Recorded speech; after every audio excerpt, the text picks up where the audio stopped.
Assalamu alaikum, my name is Iman Khan, and I'm going to continue where I left off in the book for children called Tell Me About the Prophet Muhammad. A visit to Yathrib. When Muhammad, peace be upon him, was 6, Amina decided to take him with her to visit his uncles in Yathrib. Yathrib, now known as Medina, was situated in the midst of volcanic hills in the Hijaz region of western Saudi Arabia, about 100 miles inland from the Red Sea. In its early days it was an oasis famed for the dates from its palm groves. It was a long journey by caravan, but young Muhammad, peace be upon him, enjoyed meeting his cousins, playing with them, and learning how to swim. Muhammad, peace be upon him, and Amina enjoyed the pleasant climate and the company of their relatives for a month. But tragically, on the journey back to Mecca, Amina fell ill and died. Little Muhammad, peace be upon him, returned home with Amina's maid, Baraka. Muhammad's grandfather adopted him and took care of him. Abd al-Muttalib loved Muhammad, peace be upon him, dearly, and was convinced that he was destined for greatness. Muhammad, peace be upon him, sat by Abd al-Muttalib's side near the Kaaba during all his consultations, and when Abd al-Muttalib fell sick 2 years later, Muhammad, peace be upon him, attended to him faithfully. When his grandfather died, Muhammad, peace be upon him, was adopted by his uncle, Abu Talib. Muhammad, peace be upon him, became part of Abu Talib's large family right away and was his favorite. The next section, a thoughtful boy. We learn from stories of his life that Muhammad, peace be upon him, was a very thoughtful boy. He took good care of his family's sheep and played with the other children. But he also spent much time alone, wondering about the mysteries of nature. He thought about the people around him, how they lived and how they behaved. Even when he was a very little boy, Halima said that she often found him sitting by himself. There are stories about how even as a youngster, Muhammad, peace be upon him, believed in one God, the God of Abraham, peace be upon him. He never worshipped idols and refused to swear by them as other Arabs have come to do. These stories also tell us that Muhammad, peace be upon him, was troubled by the fact that people always seemed to be struggling for power and money, and that once rich and powerful, they became arrogant and showed no generosity to the poor and needy. We do not know exactly what Muhammad, peace be upon him, looked like, but his cousin Ali ibn Abi Talib has given us some idea. Ali said Muhammad, peace be upon him, was of medium height, broad shoulder, and had curly hair and a thick beard. His walk conveyed strength and resolution. He walked softly but firmly, with large swift strides, and bent slightly forward. Some say that the ground seemed to roll itself up for him, and his disciples had to work hard to keep up with him, even when the Prophet, peace be upon him, walked at a leisurely pace. The Prophet's skin was tawny, and his eyes shone light brown from under bushy eyebrows. The Prophet's eyes did not wander around, looking at this and that.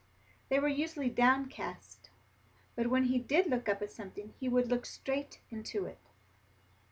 By the time he was 25 years old, Muhammad, peace be upon him, had a reputation for honesty. He was known among the Quraysh as the bravest and most gentlemanly person.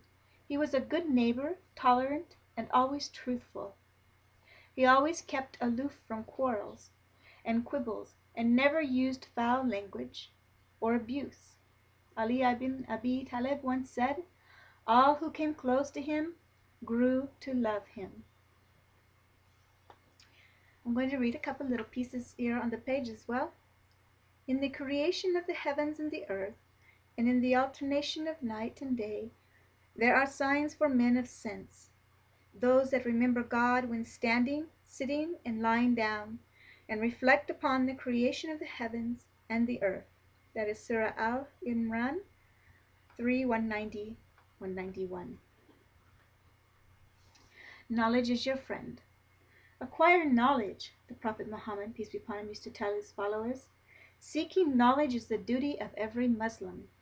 It will enable you to be your own friend in the desert.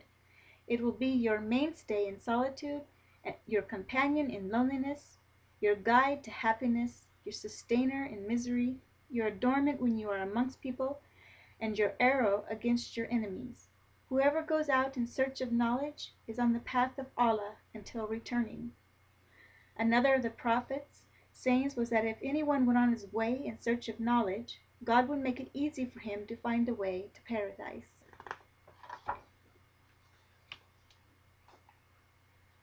I will go ahead and read one more. This one is titled Marriage and Friendship. Muhammad's experience of trading together with his excellent reputation drew him to the attention of Khadijah, a beautiful and wealthy widow belonging to the family of merchants. Khadijah employed Muhammad, peace be upon him, to take her goods to trade in Syria. Muhammad, peace be upon him, handled the trading very well and brought back more profits than Khadijah had ever made before. Also, Khadijah's servant, Maysara, who accompanied Muhammad, peace be upon him, to Syria, had come to admire and respect him greatly, and gave a glowing report to her mistress about a superior person Muhammad, peace be upon him, was. Muhammad's refined speech and looks had made a profound impression upon Khadijah, and she wanted to marry him. When Khadijah conveyed through her friend Nufaysa, Muhammad, peace be upon him, having great respect for Khadijah's happily said yes, and marriage was a joyful one. They were well suited to each other, and were blessed with 6 children, 2 boys and 4 girls. Sadly, however, both sons died at an early age. Khadijah was not only Muhammad's wife, but also his friend and helper, and later his first disciple. When the Quraysh persecution of the Prophet, peace be upon him, was at its height, just before Muhammad's decision to leave Mecca, Khadijah died. It was a terrible loss for Muhammad, peace be upon him. In the years after Khadijah's death, Muhammad, peace be upon him, married other wives. He had only one more child by the last of these wives, a son named Ibrahim, who also died in infancy. Speaking the truth is a little piece of information on this section as well. The Prophet, peace be upon him, once remarked with great wisdom that you should always tell the truth, because that leads to a life of virtue, and that you should stay away from people who tell lies, because that leads to the life of evil. Indeed, the noblest quality in man or woman is honesty. It shines forth, showing purity of soul. One who tells lies mars his inner self and sinks deeper and deeper into evil. The Prophet, peace be upon him, observed, "The best utterance to me is that of truth. The traitor who is truthful and trustworthy will be raised on doomsday along with the prophets." And that's Al-Bukhari.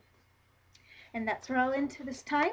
Again, hope the little Muslims out there, or converts like myself, can gain something from this, and please excuse me for any mispronunciation or mistakes that I made. And wa alaikum salam.